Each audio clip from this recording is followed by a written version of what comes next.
Bonjour à tous, bienvenue dans une nouvelle et malheureusement déjà dernière émission avec Anne-France Aumont sur Coach et moi. Bonjour Anne-France. Bonjour Mathéo. On peut peut-être se tutoyer pour la dernière émission et puis faire cesser ce secret de Polichinelle, bien sûr, qu'on se connaît en dehors de l'émission. Pour la dernière émission, un témoignage, pas comme les autres. J'ai l'impression de dire ça à chaque émission, mais cette fois-ci c'est vrai de vrai. Non pas que je vous ai menti avant, mais j'ai l'impression que tous les enseignements du coaching de l'année ont porté leurs fruits sur la situation que l'on va aborder aujourd'hui, qui est celle de Yves-Charles Boccassini. Anne-France, est-ce que tu peux nous en parler ? Oui, et alors effectivement, Yves-Charles Boccassini, c'est quelqu'un que j'ai coaché et que je coach encore il y a 3 ans maintenant, lorsqu'il est revenu en Normandie et qu'il a repris l'entreprise H2O Parapluie. Donc c'est à ce moment-là que je l'ai rencontré et que le coaching a démarré. Donc c'était un rachat d'entreprise et donc sur 3 ans, tu le vois de façon régulière, ponctuelle lorsqu'il y a un besoin. Alors au départ, donc là, il avait beaucoup de besoins parce que racheter cette entreprise alors qu'il sortait d'une entreprise familiale, une grosse entreprise familiale, c'était pas du tout le même contexte et le même environnement.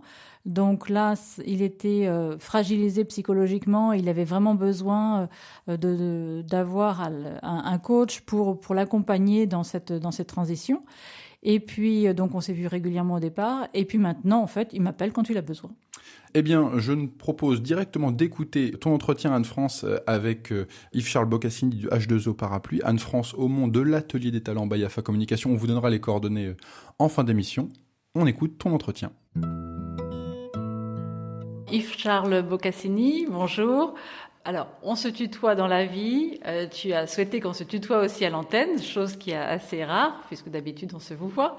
Je voudrais simplement que tu nous dises, aux auditeurs, pourquoi tu as ressenti le besoin de faire un coaching, puisqu'on se connaît maintenant depuis quelques années, puisque tu es venu me voir quand tu as repris H2O. Et c'est à ce moment-là que tu as eu besoin de faire un coaching. Alors, peux-tu nous expliquer pourquoi tu as eu ce besoin ? Donc j'ai repris H2O, mais juste avant j'avais une entreprise sur la région parisienne. Je me suis séparé de mon associé et c'est un peu comme un divorce, c'est un petit peu traumatique. Le chef d'entreprise, c'est quelqu'un qui doit avoir une posture et rien laisser paraître, mais à côté de ça, reprendre une entreprise, c'est quelque chose de difficile. Il y a beaucoup de questions, de remise en question, beaucoup d'insomnie. Il faut gérer l'effort aussi. Donc, je pense que le fait d'arriver, la demande d'aller voir un coach, c'est plutôt pour avoir, je dirais, un peu une béquille, d'amener un peu la clarté dans le brouillard. Parce que quand on quitte donc un métier qu'on connaît parfaitement, une région qu'on connaît parfaitement, des amis qu'on connaît parfaitement, on doit tout rebâtir. Et quelquefois, en plus avec la fatigue, parce que quand j'ai quitté Paris, j'ai pas pris de vacances. J'étais à fond tout le temps. J'ai fait une transition de l'entreprise pendant quelques mois où je faisais beaucoup de kilomètres. Donc en fait, quand j'arrive et que je reprends H2O, je suis assez fatigué, moralement, physiquement. Et donc en fait, c'était aussi pour faire aussi un peu la part des choses. C'est-à-dire que quand je t'ai rencontré, tu m'as permis d'avoir une vision et puis de faire le tri entre ce qui était important, primordial, et ce qui ne l'est pas. Et je pense que, humblement et sans phare, des fois, il faut accepter que son cerveau, quand on est fatigué, ne fonctionne pas correctement, n'a pas des bonnes perceptions, une bonne vision. Et des fois, d'avoir quelqu'un qui dit « Oh là, attends, tu débloques, prends du recul, ça, c'est pas très grave, concentre-toi plutôt sur ça. » Ça, c'est la priorité, effectivement. Et ça, je pense que c'est important. Ça m'a beaucoup aidé, ça m'a permis de gagner du temps, ça m'a permis que tu me rassures sur certaines choses qui me paraissaient importantes et de me pousser là où il y avait des choses où je ne voyais pas l'intérêt. Alors, quand tu dis me pousser, un coach n'est pas là ni pour donner des conseils, ni pour apporter des solutions. Donc, est-ce que tu peux nous expliquer un peu en quoi, ce que ça t'a apporté vraiment et comment tu as pu trouver tes propres solutions ? En fait, je pense que c'est de mettre les choses à plat sur la table. C'est à ça que tu m'aides, de gérer les priorités, ce qui est important, pas important. Donc, une fois qu'on a fait déjà le tri, parce que quand on arrive des fois chez le coach, on est submergé par des émotions, souvent de stress, de fort stress. Et là, en fait, on met tout à plat. Donc souvent, quand j'arrive chez toi, je parle pendant un quart d'heure, 20 minutes. Et là, après, toi, tu prends des notes, et puis après, tu fais le tri. Important, pas important. Et en fait, à un moment, tu vas reprendre ce que j'ai dit, tu vas dire ça, c'est pas important, ça, c'est pas important, ça, on peut voir plus tard. Par contre, pour moi, l'urgence, elle est là et là et là. Donc, en fait, on va prioriser la chose. Et une fois qu'on a priorisé, bah oui, effectivement, tu me donnes pas de solution, mais après, t'as fait le ménage. Donc après, c'est beaucoup plus facile d'aller bouger les choses et puis d'aller à l'essentiel. Et c'est ce qu'on a besoin à l'heure actuelle. Et ça veut dire que tu continues toujours le coaching régulièrement ? Oui, alors j'y vais pas à la fréquence d'un psy, j'y vais quand j'en ai besoin. Et ça c'est pareil. Alors donc j'ai repris H2O, ça s'est pas trop mal passé jusqu'à 2009. Après on se tape le Covid et c'est pareil. Il y a des moments où en fait quand on est chef d'entreprise, on porte la boîte sur ses épaules. On a sa vie de famille aussi à gérer. À côté, il faut être un bon papa, il faut être un bon mari. Enfin, il faut être bon partout. Dans la boîte c'est pareil. Et en fait, ce qui est difficile, c'est que, alors beaucoup moins qu'avant, parce que maintenant, justement, tu me donnes pas de solution, mais par contre, tu me donnes des outils pour pouvoir m'en sortir tout seul, pour être autonome. Par contre, voilà, quand il y a des événements exceptionnels, comme ce qui s'est passé avec le Covid, je sais que là, pendant la période du Covid, pendant 2 ou 3 fois, j'ai perdu pied. Et en fait, ça, c'est quelque chose d'humain. Enfin, je pense qu'il y a peut-être des entrepreneurs qui vont écouter, mais on a une honte en France, quoi. On n'a pas le droit de se planter, on n'a pas le droit d'avoir des doutes, on n'a pas le droit d'avoir des insomnies, on doit être des Superman. Moi non. Moi j'accepte tel que je suis, j'ai des hauts, j'ai des bas, j'essaye d'être humain avec mes salariés. Je dis bien j'essaye parce que des fois c'est pas facile d'être juste. Et voilà, et moi j'ai encore besoin, et je pense que il y a qu'en France ou en Europe qu'on considère pas le coaching ou le psy, il y a que les malades qui y vont. Non, moi j'y vais parce que ça m'apporte, c'est aussi une vision différente, c'est-à-dire un contre-pouvoir, je dirais, parce qu'en fait quand on est chef d'entreprise, on peut faire un peu la pluie et le beau temps, et là des fois, toi tu me dis, écoute, là je suis pas d'accord avec toi. Alors ça me contrarie fortement, je te rassure, mais d'un autre côté, ça permet d'avoir un contre-pouvoir et de pas être tout seul à diriger plutôt, et à porter tout sur ses épaules. Moi, je pense que le coaching, chaque chef d'entreprise devrait en avoir, parce que on se prend des coups des fois qu'on n'avait pas vus. Il y a des fois on doute. Le monde va très très vite, va de plus en plus vite, et des fois il faut savoir prendre du recul. Et moi je pense que l'erreur qu'on a fait, enfin moi que j'ai faite par exemple, et qu'ont fait beaucoup de chefs d'entreprise, c'est que quand il y a des problèmes, on se met à bosser, et on bosse de plus en plus, et encore de plus en plus. En fait, des fois d'aller voir le coach, c'est... Le coach, il va vous dire que hop, là tu débloques, tu prends une journée ou deux, tu prends du repos, tu vas faire autre chose, tu vas te changer les idées. Et ça, je pense que c'est important, et je pense que j'en aurai besoin toute ma vie, parce que ça permet de prendre du recul. Merci Yves-Charles. Anne-France, super interview de Yves-Charles Boccassini. Pourquoi particulière à mes oreilles et pas à mes yeux ?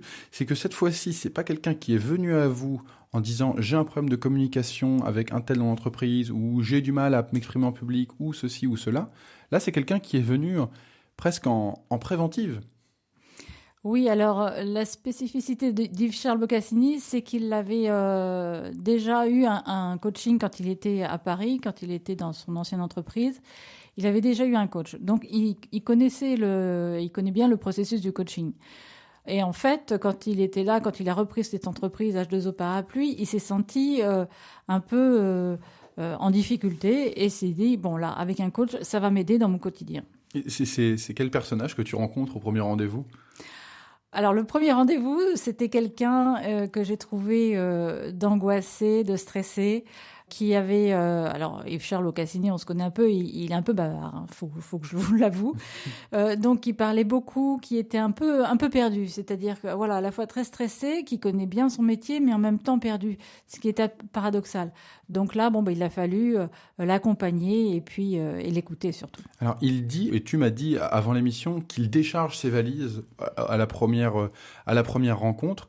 Alors, je ne sais pas s'il faut demander si c'est ce qui est à faire ou à ne pas faire, mais du moins, comment tu prends toute cette valise-là d'informations qui te concernent des fois et qui ne te concernent pas parfois ?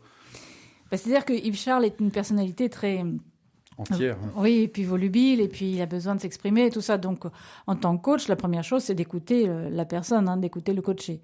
Donc, effectivement, quand il a besoin de s'exprimer, je l'écoute. Et puis après, c'est ce qu'il appelle faire le tri. Et puis après, je lui dis, mais bon, tu m'as raconté tout ça, tu m'as raconté ta vie, tu m'as raconté tes difficultés, mais là, sur quoi tu veux précisément qu'on travaille ? Donc là, on discute ensemble sur quelle peut être pour lui la situation la plus urgente sur laquelle il veut travailler. Et au fur et à mesure donc du coaching qui maintenant dure 3 ans, lorsqu'il t'appelle de façon ponctuelle, c'est pour quel genre de problématique, sans rentrer dans le secret professionnel, mais c'est pour quel style de problème qu'il peut rencontrer ? Ça peut être pour un problème de management, ça peut être aussi pour un questionnement. En fait, il m'appelle généralement quand il sent qu'il a besoin de prendre du recul. Et qu'il a besoin d'exprimer à un tiers, et donc moi je suis ce tiers, et d'exprimer à un tiers pour y voir plus clair. Et là, voilà, donc il se dit, bon, je vais appeler le coach, et puis comme ça, je vais pouvoir moi prendre ce temps, poser le problème, réfléchir avec cet effet miroir qu'on a dans le coaching, et puis prendre du recul pour trouver la solution qui convient. C'est quoi les améliorations, les grands axes de progression que tu as vus chez Yves Charles Boccassini ? Alors, les grands axes, d'abord, il est moins stressé maintenant, il est moins stressé, et puis le stress le rendait encore plus volubile, encore plus peut-être expansif. Oui, voilà. Donc là, il est plus posé, je dirais. Et puis, ce qui est bien pour lui, c'est qu'il m'appelle moins souvent. Donc, ça veut dire que ça va mieux pour lui. Pour revenir sur sa situation, donc il avait une entreprise à Paris avant, il se sépare de ses associés, il dit que tout est à rebâtir. Il y a une phrase que j'aime bien, c'est que lorsqu'on est fatigué, le cerveau ne fonctionne pas. Je trouve elle veut tout dire, cette phrase-là. Et toi, tu viens apporter une vision, un tri, tu viens prioriser les priorités, j'ai envie de dire, les différentes attentes, et il arrive submergé d'émotions. Est-ce que tu peux nous parler de comment, on va dire, sans se faire appel au coaching d'abord, qui va être la solution, mais déjà comment vivre ce moment de changement dans une vie souvent chargée de beaucoup, beaucoup d'événements ? Oui, alors la situation de transition est toujours délicate pour tout le monde. Et puis là, il est passé d'une entreprise familiale qui était importante avec beaucoup de salariés à une petite entreprise artisanale alors un artisanat de luxe, parce qu'il fait des parapluies de luxe qui sont très beaux, mais avec une petite structure, c'est-à-dire que là, il a 4-5 salariés. Donc, on n'est pas du tout dans le même environnement.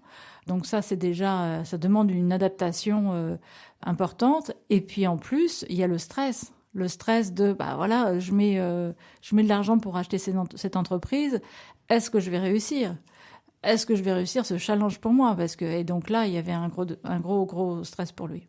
Et un gros chantier. Anne-France, ce sera ma dernière question de l'année à nos auditeurs, car ce sera notre dernière émission.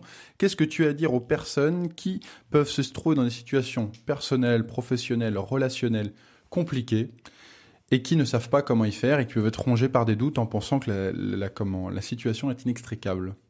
Eh bien, je dirais faire appel à un coach. Alors, c'est pas, bien sûr, je presse pour ma paroisse, mais le coach est là pour aider les gens à avoir cet effet miroir. On parle toujours de cet effet miroir, c'est-à-dire que le coach est là juste pour permettre à la personne de prendre du recul, de réfléchir à la situation, de trouver ses propres solutions. Et cet effet miroir est vraiment aidant.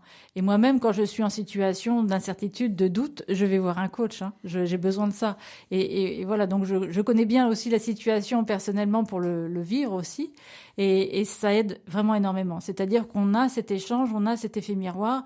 Et en échangeant avec le coach, on va trouver sa solution. On va avoir des choses qui vont s'éclaircir dans cette pénombre ou dans cet imbroglio. On va avoir cette petite lumière et puis une idée et on se dit « Ah, tiens, c'est ça ».